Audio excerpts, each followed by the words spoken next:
France Bleu Roussillon. 100% sport et un gros plan ce matin sur le foot. Oui, mais sur le foot américain. Il y a un club qui monte depuis plusieurs années dans les PO, ce sont les Grizzlies catalans. Ils ont d'ailleurs fusionné l'année dernière avec l'autre club de foot américain qui s'appelait les Archanges de Perpignan. Et pour la première fois, le club jouait en première division. C'était avant que la crise sanitaire stoppe tout. Ils auront droit à une seconde chance, du coup on élite une, même si, comme tous les clubs sportifs, les temps sont très durs, surtout financièrement. Alexandre Marly, dirigeant, est interrogé par Cyril Manière. Bonjour Alexandre Marly. Bonjour Cyril. Alors, qu'est-ce qu'on en sait pour le football américain ? Ça va reprendre quand ? Est-ce que vous en savez déjà un peu plus ? Déjà pour parler de cette saison, du coup, c'est saison blanche. La fédération a annulé l'arrêt des compétitions nationales et territoriales. Donc on reprendra la compétition en janvier 2021. Comment vous vivez le fait que ce soit une saison blanche ? C'était votre première en plus à ce niveau-là, au haut niveau ?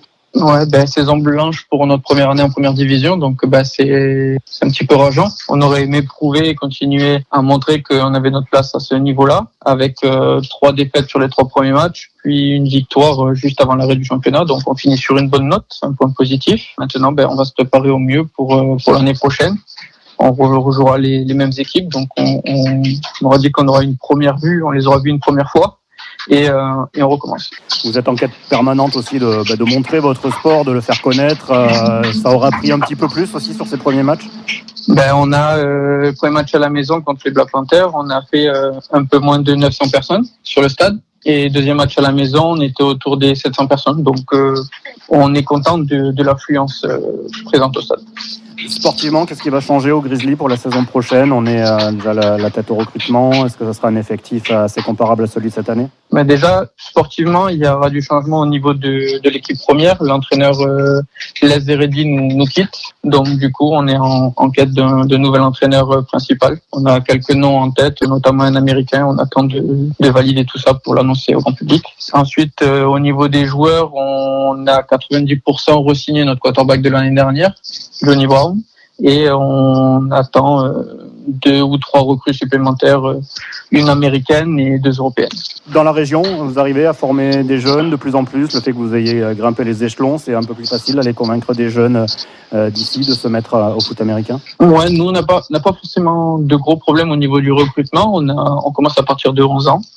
Jusqu'à moins de 19 ans pour les catégories jeunes. Après, on enchaîne avec les seniors. Donc, on a une catégorie, on appelle ça les mini Grizzlies, de 11 à 14 ans. 14-16 ans, on a une équipe U16, inscrite en championnat régional avec l'Occitanie, qui font des ententes avec les autres départements.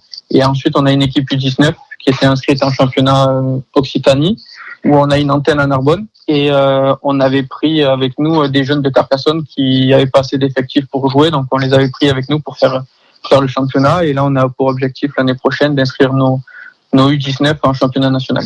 Cette crise sanitaire a eu des effets financiers sur les Grizzlies catalans ? Ouais, financiers. Là, avec les premiers calculs qu'on a fait, on est aux alentours des 30% de pertes financières pour cette année qu'on ne pourra pas rattraper. Donc, on est en train de voir avec nos partenaires pour décaler certains paiements l'année prochaine et avec la banque pour essayer d'avoir droit au crédit avec la garantie d'État. Bon courage à vous. Merci beaucoup, Alexandre Marly. Merci, avec plaisir. À bientôt. France Bleu Roussillon. France Bleu.